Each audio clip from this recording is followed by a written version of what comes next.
प्रश्नोत्तर सत्संग के माध्यम से आज एक प्रश्न आया है।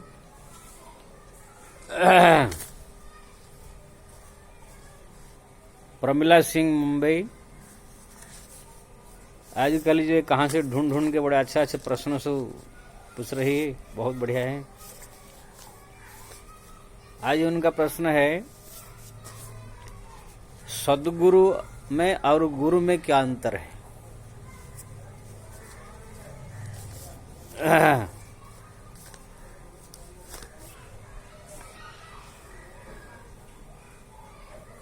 गुरु और सद्गुरु में आकाश पाताल अंतर है। गुरु उसी को कहते हैं जो संसार की कोई भी एक कला सिखाता है, वो जो है गुरु माना जाता है।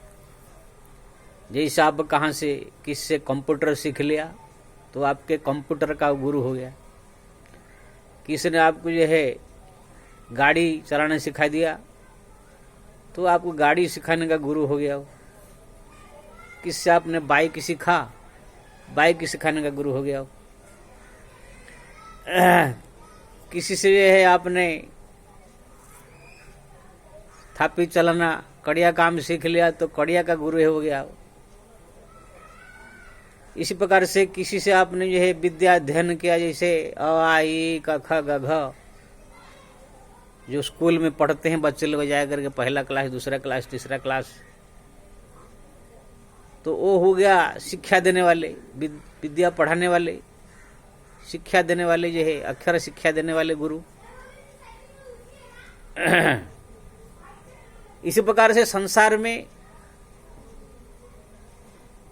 विभिन्न प्रकार कला है, विभिन्न प्रकार की सब विद्याएं हैं।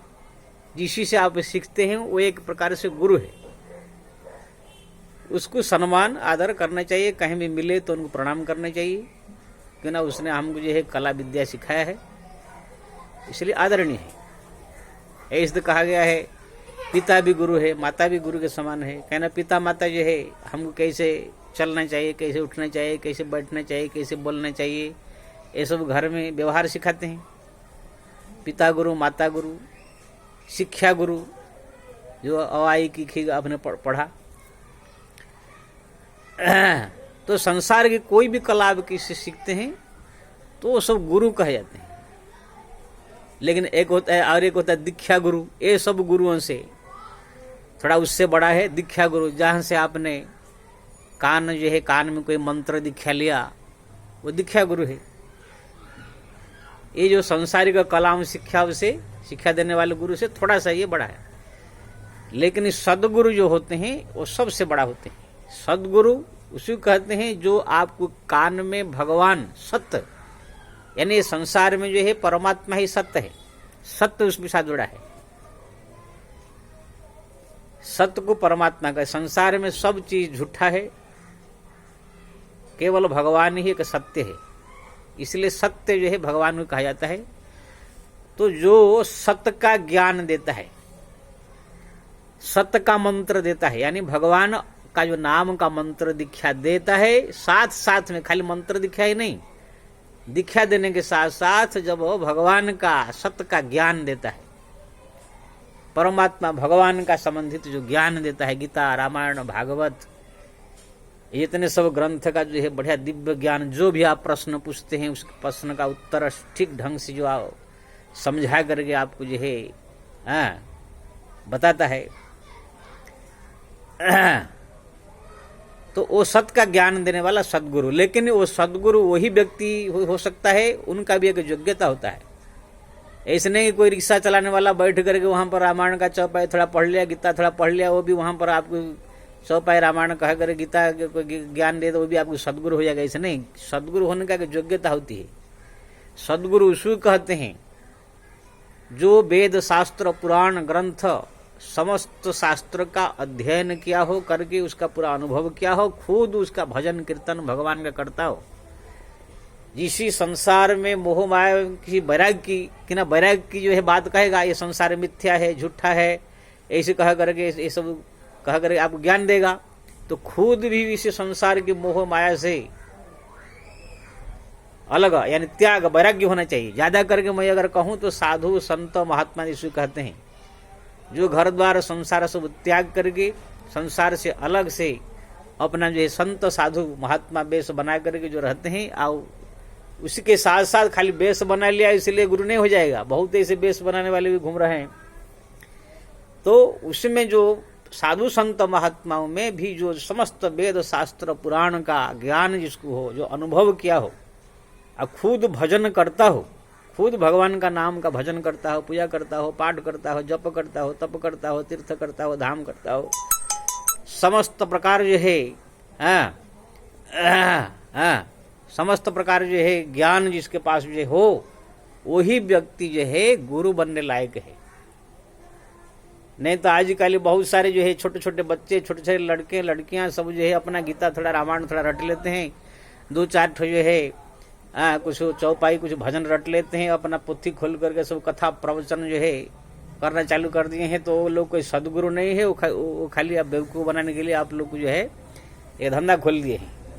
सदगुरु वही हो जो संसार खुद त्याग किया हो, वैराग्य हो, साधु संत महात्मा हो, साथ साथ में समस्त वेद शास्त्र पुराण का ज्ञान खुद रखता हो।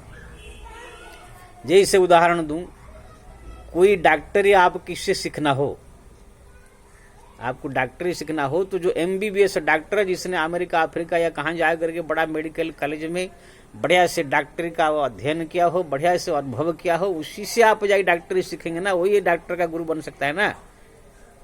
ऐसे नहीं कि कहाँ पर बैठे हो कोई एक आदमी मेडिकल में जो काम करने वाला, या कोई ऐसे आदमी जिसे 8-10 दवाई का जानकारी हो गया हो, ये पैरासीटामोल खाओ तो आपका बुखार नहीं आएगा, सारिडन खाओ तो आपको जो है माथा दर्द नहीं होगा, इस 2-4-5 आपको दवाई बता दिया तो कोई डॉक्टर नहीं हो जाएगा, कोई डॉक्टर का गुरु नहीं हो जाएगा वो। ऐसे ही कोई थोड़ा सा अपना कहाँ से एक रामायण का कुछ धंधा खोल लिया है, 2-4 कुछ चौपाई रट करके थोड़ा अपना भजन 4 याद करके कथा प्रवचन करना चालू कर दिया, या कहाँ से कोई बैठ करके जो है थोड़ा अपना पोथी खोल के चर्चा कर रहा है, तो ऐसे सब गुरु नहीं होते हैं। गुरु बनने के लिए जो है संसार त्यागी खुद होना चाहिए। इसलिए भागवत में ही भगवान ने स्वयं कहा है, विरक्त वैष्णव विप्र वेद साध विशुद्धिकृत दुष्टांत कुशल धैर्य वक्ता कार्य निस्पृह। विरक्त संसार से वैराग्य साधु संत होना चाहिए। वैष्णव खुद वैष्णव दीक्षा लेकर के खुद नाम जपता हो, भक्ति खुद करता हो, खुद भक्ति में डूबा हुआ हो, और दुष्टांत कुशल धीर वेद साध विशुद्धिकृत वेद शास्त्र पुराण सबका अध्ययन किया हो, कोई प्रश्न पूछे तो उसका प्रमाण दे करके उत्तर देता हो, भगवान का खुद भजन करता हो, आशीर्वाद उनको मिला हो। वक्ता ऐसे मतलब गुरु सदगुरु जो कहा जाता है, ऐसे गुरुओं का जो है दर्शन स्पर्शन जो है अनंत फल भगवान के समान इसको कहा जाता है। भगवत रूप जो है इनको माना जाता है सदगुरु। इसलिए कबीरदास जी ने कहा, तीर्थ नहाए एक फल संत मिले फल चारी, सदगुरु मिले अनंत फल कहे गुरु कबीर विचारी। ऐसे सदगुरु अगर मिले, किसको प्रतिदिन दर्शन करे, उनका चरण स्पर्श करे, तो अनंत तीर्थ स्नान का फल जो है प्राप्त होता है। उनका सेवा, उनके दर्शन, उनकी आज्ञा पालन, पूरी तरह से उनके शरण में रह करके जो उनकी सेवा करता है, इस सदगुरु ज्ञान देने वाले का साक्षात परमात्मा के आशीर्वाद जो है उनको प्राप्त होती है। परमात्मा जो है उनको सदैव अपना मानते हैं कि ना, सदगुरु स्वरूप स्वयं परमात्मा ही है। तो ये जो है हुआ सदगुरु। और बाकी गुरु जो है संसार में हजारों हो सकते हैं, कोई कुछ सिखा दिया, कोई कुछ सिखा, कोई इलेक्ट्रिक भी सिखा दिया, कोई कंप्यूटर सिखा दिया। ये जो सदगुरु होते हैं कोई करोड़ों में अरब में एक होते हैं। तुलसीदास जी ने भी रामायण में लिखा है, नर सहस्र महु सुनहु पुरारी, कोई एक होई धर्म व्रतधारी। हजार हजार मनुष्य में कोई एक पूजा पाठ करने वाला होता है। हजार हजार पूजा पाठ करने वालों में कोई एक जो है संसार से विरक्त होता है। हजारों लाखों में करोड़ में कोई एक संसार त्याग करे विरक्त होई। कोटि विरक्त मध्य श्रुति कही, सम्यक ज्ञान को एक लही। करोड़ों करोड़ विरक्त साधु संतों में, यानी पूजा पाठ करने वाले में कोई हजार लाखों में एक साधु होता है। हजार हजार करोड़ करोड़ साधुओं में कोई एक को ज्ञान प्राप्त होता है। कोटि विरक्त मध्य श्रुति कही, सम्यक ज्ञान को एक लही। कोई एक जो है ज्ञान प्राप्त होता है समस्त पुराण शास्त्र का, और समझाने की कला।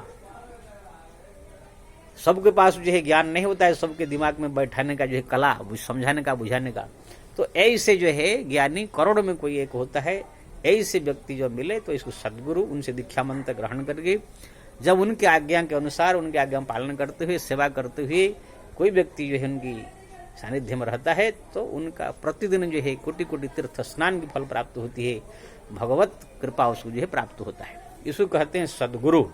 बाकी संसार में जो भी आप विद्या सीख रहे हैं वो गुरु कहलाते हैं। तो वो सबको भी जो है मिले आदर सम्मान देने का, लेकिन सद्गुरु जो है भगवत स्वरूप माने जाते हैं, उनकी सेवा का फल अनंत फल होता है। इसलिए सदैव सद्गुरु की सेवा में भी रहना चाहिए, सद्गुरु की आज्ञा पालन करनी चाहिए। सद्गुरु के सानिध्य में रहने वाले को सबसे बड़ा भागी कहा जाता है। जय श्री राम।